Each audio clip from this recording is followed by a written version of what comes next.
Hi every one, welcome back. എന്തൊക്കെയുണ്ട് വിശേഷം? ഇന്ന് വന്നിരിക്കുന്നത് ഒരു ഈവനിങ് വ്ളോഗായിട്ടാണ് കേട്ടോ. ഒരു ഈവനിങ് ടു നൈറ്റ് റുട്ടീൻ എന്നൊക്കെ വേണേൽ പറയാം. ഇതിപ്പോൾ ഉച്ച കഴിഞ്ഞിട്ട് വീഡിയോ ഒക്കെ എഡിറ്റ് ചെയ്ത് അവിടെ കിടന്ന് അങ്ങ് ഉറങ്ങിപ്പോയി. അപ്പോൾ കുറച്ച് വിശേഷങ്ങളും ഒരു സിമ്പിൾ കപ്പ് ബിരിയാണിയുടെ റെസിപ്പിയും ഒക്കെ ഇൻക്ലൂഡ് ചെയ്തിട്ടുണ്ട്. വീഡിയോ മൊത്തത്തിൽ കാണാം. ഇഷ്ടമായിട്ടുണ്ടെങ്കിൽ ലൈക്ക് ചെയ്യാൻ മറക്കരുത്. ഇവിടെ ഇപ്പൊ അത്യാവശ്യം ചൂടൊക്കെ കുറഞ്ഞ് വൈകുന്നേരമൊക്കെ ആകുമ്പോൾ ചെറിയ രീതിയിൽ ഒരു തണുത്ത കാറ്റും ഒക്കെ ഉണ്ട്. അപ്പൊ നമ്മൾ റൂം വന്നിട്ട് പെന്റ് ഹൗസിലായതുകൊണ്ടിട്ട് തന്നെ എന്താ പറയാ, നല്ല തണുത്ത കാറ്റ് വൈകുന്നേരം ആകുമ്പോൾ ജനൽ തുറന്നിട്ടുണ്ട്. അത് കൂട്ട് ചെറിയ തണുത്ത കാറ്റൊക്കെ ഉണ്ട്. അതിപ്പോ വൈകുന്നേരം എണീറ്റ് വന്നിട്ട് ഞാൻ ഇന്ന് പഴംപൊരി ഉണ്ടാക്കാന്ന് വിചാരിച്ചു. അതേപോലെ ഞാൻ പഴംപൊരി ഉണ്ടാക്കുമ്പോൾ അത്യാവശ്യം നന്നായിട്ട് പഴം പഴുത്തിട്ടാണ് എടുക്കുക. കാരണം നമ്മൾ പഴുക്കാത്ത പഴം വെച്ചിട്ട് ഉണ്ടാക്കുകയാണെന്നുണ്ടെങ്കിലും ചെറിയ ഒരു കവർപ്പ് ചുവ വരാറുണ്ട്. അതുപോലെ മധുരവും കുറവായിരിക്കും. നല്ല പഴുത്ത പഴം വെച്ചിട്ട് ഉണ്ടാക്കുകയാണെങ്കിൽ നല്ല ടേസ്റ്റാണ്. അപ്പോൾ നന്നായിട്ട് പഴം പഴുത്തതിന് ശേഷമാണ് ഞാൻ പഴംപൊരിക്ക് വേണ്ടിയിട്ട് എടുക്കുക. പിന്നെ പഴംപൊരി ഉണ്ടാക്കുന്ന റെസിപ്പിയൊക്കെ എല്ലാവർക്കും അറിയാമല്ലോ. നന്നായിട്ട് ഞാൻ എൻ്റെ തൊലിയെല്ലാം പൊളിച്ചിട്ട് ഞാൻ രണ്ടായിട്ട് കട്ട് ചെയ്യണുള്ളൂ. കൂടുതലായിട്ട് കട്ട് ചെയ്യണമെന്നില്ല. കാരണം അത്യാവശ്യം പഴം ഉള്ളത് കൊണ്ട് തന്നെ രണ്ട് പീസായിട്ട് കട്ട് ചെയ്തിട്ടാണ് കേട്ടോ എടുക്കുന്നത്.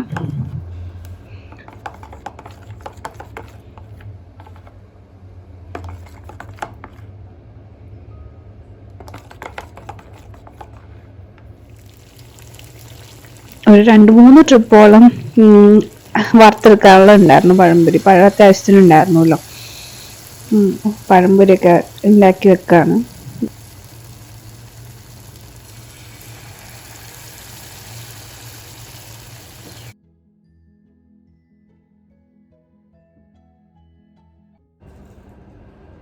ധനേഷ് വരുമ്പോൾ ഒരു 6-6:30, 7 മണിയൊക്കെ ആവും. പിന്നെ അത്ര നേരം ഒന്നും ഞാൻ വെയിറ്റ് ചെയ്തിരിക്കില്ല. അപ്പോഴേക്കും നന്നായിട്ട് വിശക്കും. അതുകൊണ്ട് ഞാൻ നേരത്തെ തന്നെ ചായയും പഴംപൊരിയും ഒക്കെ കഴിച്ച് ഇരിക്കുകയാണ്. പിന്നെ ഞാൻ ബാക്കി വരുന്ന നമ്മൾ വറുത്തുണ്ടെങ്കിൽ ഇതുപോലെ ചീത്തയാവാത്ത, അധികം മസാലയിൽ നിന്ന് വീണ് ചീത്തയാവാത്ത എണ്ണ ഉണ്ടെങ്കിൽ ഇതുപോലെ എടുത്ത് വെക്കലുണ്ട്. കാരണം വേറെ എന്തെങ്കിലും പപ്പടം വറുക്കാനോ അല്ലെങ്കിൽ വേറെ എന്തെങ്കിലുമൊക്കെ എന്തെങ്കിലും സാധനങ്ങൾ വറുക്കാൻ വേണ്ടിയിട്ട് ഞാൻ ഈ എണ്ണ തന്നെ യൂസ് ചെയ്യലുണ്ട് കേട്ടോ. പിന്നെ അപ്പൊ തന്നെ പാത്രങ്ങൾ കഴുകി വെക്കും. ചായ കുടിച്ചു കഴിഞ്ഞിട്ട് പിന്നെ ആ ബാക്കിയുള്ള പാത്രങ്ങളും ഒക്കെ അപ്പൊ തന്നെ കഴുകി വെക്കാണ്. അല്ലെങ്കിൽ പിന്നെ ഒരുപാട് പാത്രങ്ങളാവും.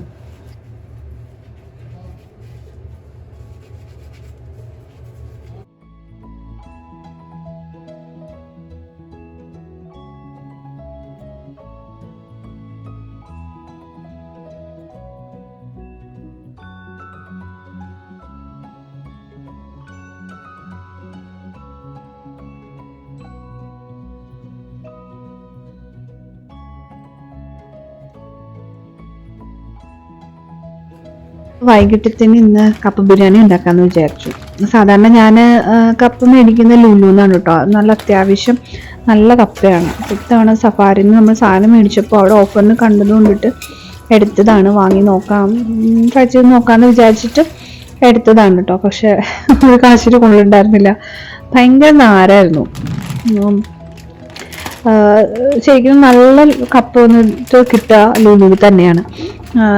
സവാരിന് തവണ വാങ്ങിച്ചത് ഒന്നിനും കൊള്ളില്ലായിരുന്നു. നല്ല നാരായിരുന്നു. വെച്ചിട്ട് ഒരു ടേസ്റ്റ് ഉണ്ടായില്ല. അപ്പം ചെണ്ടക്കപ്പയായിട്ടാണ് കിട്ടുക. പിന്നെ കപ്പ ബിരിയാണിക്ക് ചെറിയ ചെറിയ പീസായിട്ട് കട്ട് ചെയ്യണമല്ലോ. ഞാനതൊക്കെ ഒന്ന് ചെറിയ ചെറിയ പീസാക്കി കട്ട് ചെയ്തെടുക്കുന്നുണ്ട്.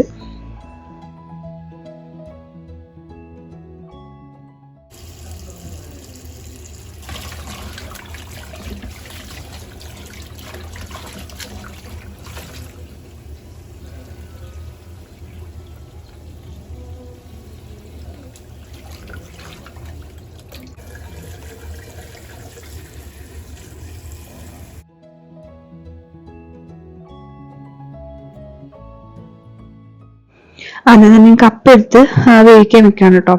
കപ്പയ്ക്ക് അത്യാവശ്യം വേവ് വേണ്ടതുകൊണ്ട് ഞാൻ കപ്പ നേരത്തെ വേവിക്കാൻ വെക്കാണ്. അത് കഴിഞ്ഞിട്ടാണ് പിന്നെ ബീഫിന്റെ കാര്യങ്ങളെല്ലാം നോക്കിയിട്ടുണ്ടായിരുന്നത്.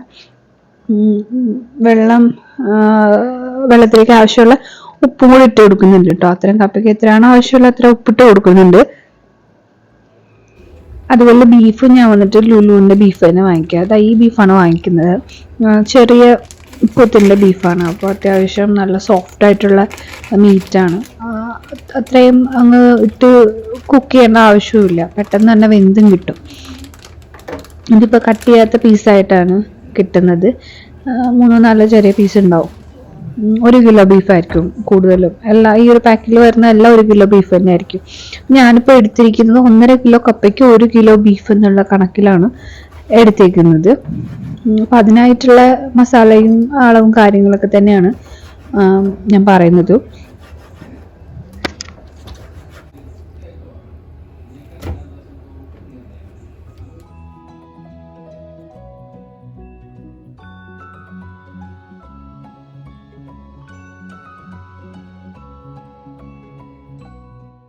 ബീഫെല്ലാം അരിഞ്ഞു കഴിഞ്ഞപ്പോൾ തന്നെ ഏകദേശം കപ്പ വെന്ത് വന്നിട്ടുണ്ടായിരുന്നു.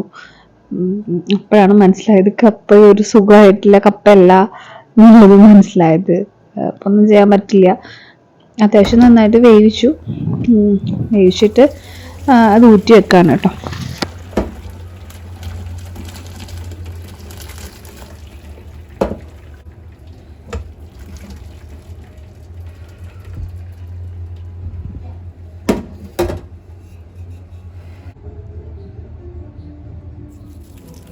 അപ്പോൾ ഇതിലേക്ക് നമുക്ക് ആവശ്യമുള്ളത് 10-15 ചെറിയുള്ളി, ഒരു സവോള, 1 ഉണ്ട വെളുത്തുള്ളി, 2 പച്ചമുളക്, 2 നീളമുള്ള ഒരു ഇഞ്ചി, പിന്നെ ഒരു സവോള എക്സ്ട്രാ നമുക്ക് ലാസ്റ്റ് ഇടാൻ വേണ്ടിയിട്ടാണ്.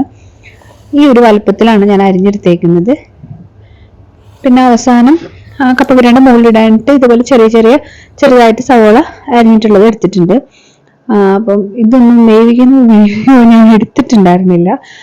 അപ്പോൾ ഇതിലേക്ക് നമുക്ക് എല്ലാ ഇഞ്ചിയും പച്ചമുളകും വെളുത്തുള്ളിയും എല്ലാം കൂടി ഇട്ട് നന്നായിട്ട് വഴറ്റി ഒരു ഗോൾഡൻ കളറാകുമ്പോൾ അതിനകത്തേക്ക് 3 ടേബിൾ സ്പൂൺ മല്ലിപ്പൊടിയും കുറച്ച് മഞ്ഞൾപ്പൊടിയും ഒരു ടേബിൾ സ്പൂൺ ചില്ലി പൗഡറും നോർമൽ ചില്ലി പൗഡറും പിന്നെ 2.5 ടീസ്പൂൺ ഗരം മസാല കൂടി ചേർത്ത് നന്നായിട്ട് ബീഫ് ഇട്ട് നന്നായിട്ട് മിക്സ് ചെയ്തിട്ട് അതിലേക്ക് ഒരു 1/2 ഗ്ലാസ് വെള്ളം കൂടെ ഒഴിച്ചു വെച്ചിട്ട് നന്നായിട്ട് മിക്സ് ചെയ്തിട്ട് ഉപ്പ് ഇട്ടിട്ട് ഒരു അടച്ചു വെക്കുകയാണ് വേവിക്കാൻ വേണ്ടിയിട്ട്. എനിക്കൊരു 4 വിസിൽ കേട്ടാൽ മതി. എൻ്റെ കുക്കറിൽ 4 വിസിലാകുമ്പോഴും അതുപോലെ ഈ മീറ്റിന്റെ വേവ് ഒരു 4 വിസിൽ വെച്ചാൽ മതി. അത്യാവശ്യം നന്നായിട്ട് വെന്തും കിട്ടും.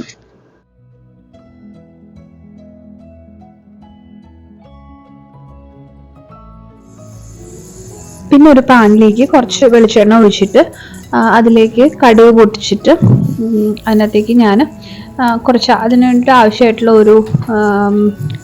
ഒരു മുറി തേങ്ങ ഇട്ട് അതും കറിവേപ്പിലയും കൂടി ഇട്ടിട്ട് ഒന്ന് ബ്രൗൺ കളർ ആവുന്നത് വരെ ഒന്ന് വറുത്തെടുക്കുന്നുണ്ട്. ഞാനിപ്പോൾ കപ്പ ബിരിയാണി ഉണ്ടാക്കുന്ന അതേ പാനിൽ തന്നെയാണ് വറുത്തെടുക്കുന്നത് തേങ്ങ.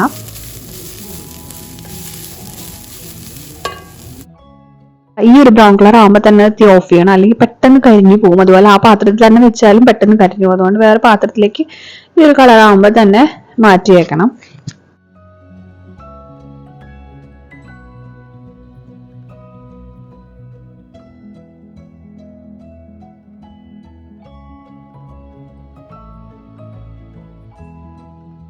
ഇതിപ്പോൾ ബീഫ് നന്നായിട്ട് വെന്തിട്ടുണ്ട്. നമ്മൾ തേങ്ങ വറുത്ത സെയിം പാനിലാണ് ഞാൻ ബിരിയാണി ഉണ്ടാക്കുന്നത്.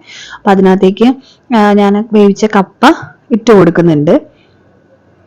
പിന്നെ അതിലേക്ക് നമുക്ക് 2 ടീസ്പൂൺ, അത് നമ്മുടെ എരിവിനനുസരിച്ചാണ് കേട്ടോ, 2 ടീസ്പൂൺ കുരുമുളക് പൊടി ഇട്ട് കൊടുക്കുന്നുണ്ട്. നമുക്ക് എരിവ് എത്ര വേണോ അതിനനുസരിച്ച് ഇട്ട് കൊടുക്കാം. ഞാനിപ്പോൾ 2 ടീസ്പൂൺ ചേർക്കുന്നുണ്ട് ഇതിലേക്ക്. അതും കൂടെ കുരുമുളക് പൊടിയും കൂടെ ചേർത്തിട്ട് നന്നായിട്ട് വഴിച്ചെടുക്കുന്നുണ്ട്. നന്നായിട്ട് ഹൈ ഫ്ലെയിമിൽ വെച്ച് നന്നായിട്ടൊന്ന് തിളപ്പിച്ചെടുക്കണം.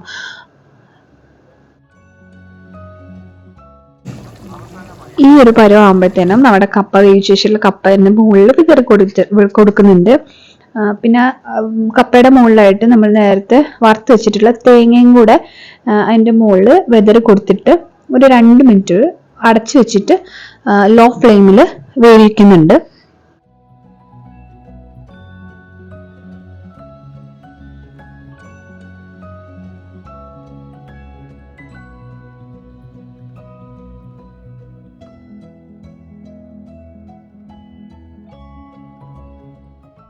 ഇതിപ്പോൾ എല്ലാം കൂടെ ചേർത്ത് നന്നായിട്ട് മിക്സ് ചെയ്ത് കൊടുക്കുന്നുണ്ട്. അതുപോലെ കപ്പ എല്ലാം ഒന്ന് ഉടച്ചിട്ട് കൊടുക്കണം.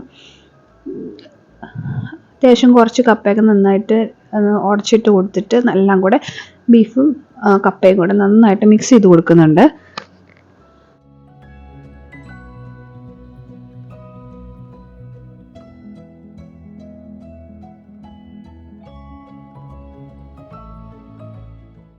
ഇതിപ്പോൾ അവസാനമായിട്ട് മല്ലിയില, അത്യാവശ്യം നന്നായിട്ട് മല്ലിയില ഇടുന്നുണ്ട്. അതിൻ്റെ ഫ്ലേവർ ഒരു പ്രത്യേക ടേസ്റ്റാണ്.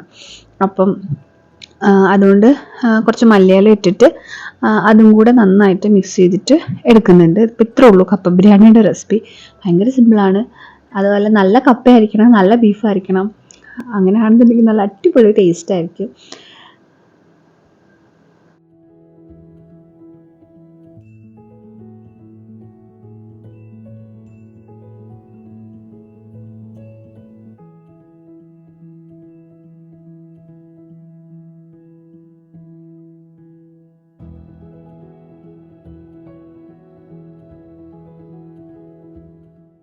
ഭക്ഷണം എല്ലാം കഴിച്ചു കഴിഞ്ഞിട്ട് കിടക്കുന്നതിന് മുന്നേ എന്തായാലും സിങ്കും അതുപോലെ തന്നെ സ്റ്റൗവും ക്ലീൻ എല്ലാ ദിവസവും ചെയ്യലുണ്ട്.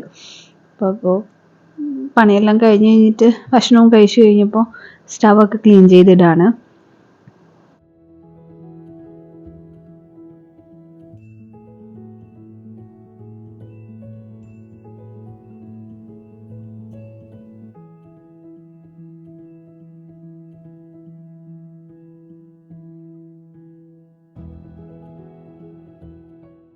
ഇതിപ്പോൾ ഞാൻ രാവിലെ വെള്ളത്തിട്ട ബദാം മറന്നുപോയി. സാധാരണ ഒരു 11 മണിയൊക്കെ ആകുമ്പോൾ എടുത്ത് കഴിക്കലുണ്ട്. പക്ഷെ ഇന്നിപ്പോൾ മറന്നുപോയി.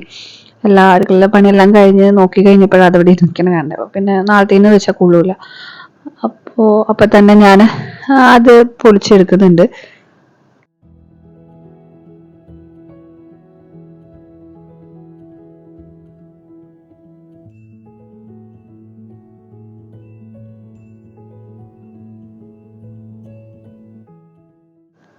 ഇതിപ്പം നമ്മൾ ടെറസിൽ വന്നതാണ്. നമ്മുടെ റൂം വന്നിട്ട് പെൻറ്റ് ആണെന്ന് ഞാൻ പറഞ്ഞല്ലോ. അപ്പം ടെറസിൽ നമ്മളാണ് കൂടുതൽ യൂസ് ചെയ്യുക ടെറസ് വന്നിട്ട്. അപ്പം ഇതിപ്പോൾ നമുക്ക് ഇവിടെ നിന്ന് കഴിഞ്ഞാൽ മുകളിൽ വന്ന് നിന്ന് കഴിഞ്ഞാൽ നമുക്ക് ഏറ്റവും നന്നായിട്ട് കാണാൻ പറ്റിയ കുറച്ച് സാധനങ്ങളാണ് ടോർച്ച് ടവർ. ടോർച്ച് ടവർ നന്നായിട്ട് കാണാൻ പറ്റും. അതുപോലെ റൂമിൻ്റെ സൈഡിൽ തന്നെ മുന്നിലായിട്ട് തന്നെ ഒരു പള്ളിയുണ്ട്. അതും തൊട്ടടുത്ത് തന്നെയാണ്. വീടിൻ്റെ തൊട്ട് ഫ്രണ്ടിൽ റോഡും. അതുപോലെ ഫ്ലൈറ്റ് ഒക്കെ ആണെങ്കിൽ എപ്പോഴും ഒരു 10-15 മിനിറ്റ് കൂടുമ്പോൾ ഇഷ്ടംപോലെ ഫ്ലൈറ്റ് പോവും. അതും കാണാൻ പറ്റും. അതുപോലെ റൈറ്റ് സൈഡിലേക്ക് നോക്കി കഴിഞ്ഞിട്ടുണ്ടെങ്കിൽ അവിടെ കോർണിഷിൻ്റെ ഒരു ചെറിയ പോർഷൻ കാണാൻ പറ്റും. അവിടുന്ന് രാത്രി ലൈറ്റൊക്കെ തെളിഞ്ഞിരിക്കുന്നത് അതും കാണാൻ പറ്റും. വൈകിട്ടൊരു ഭക്ഷണം കഴിച്ച് കഴിയുമ്പോൾ പയ്യനെ ഇങ്ങനെ പുറത്തിരിക്കും കുറച്ചു നേരം കാറ്റൊക്കെ കൊണ്ട്. ഇപ്പോൾ വൈകുന്നേരം ചൂടുള്ളപ്പോൾ പറ്റുന്നുണ്ടായിരുന്നില്ല. ഇപ്പൊ ചൂടൊക്കെ പയ്യനെ കുറഞ്ഞപ്പോൾ പയ്യനെ രാത്രി ആകുമ്പോൾ ഇതേപോലെ ഭക്ഷണം എല്ലാം കഴിച്ചിട്ട് കുറച്ചു നേരം പുറത്തു പോയിരിക്കാറുണ്ട്. കുറച്ച് തണുത്ത കാറ്റൊക്കെ അടിച്ച് കഴിഞ്ഞപ്പോൾ ഐസ്ക്രീം കഴിക്കാൻ തോന്നി. ഈ ഒരു കോംബോ ഞാൻ മക്ഡൊണാൾഡ്സിൽ നിന്ന് കണ്ടതാണ് കേട്ടോ. ഐസ്ക്രീമും ഓറിയോ ബിസ്ക്കറ്റും നല്ല കോമ്പിനേഷനാണ്. ഞാൻ എപ്പോഴും കഴിക്കാറുണ്ട്. അപ്പോൾ ഇത്രയൊക്കെ ഉള്ളൂ നമ്മുടെ ഇന്നത്തെ വിശേഷങ്ങൾ. വീഡിയോ എല്ലാവർക്കും ഇഷ്ടമായെന്ന് കാര്യം ഇഷ്ടമായിട്ടുണ്ടെങ്കിൽ ലൈക്ക് ചെയ്യാനും ഷെയർ ചെയ്യാനും സബ്സ്ക്രൈബ് ചെയ്യാനും മറക്കരുത്. അപ്പോൾ അടുത്ത വീഡിയോയിൽ കാണാം. ബൈ.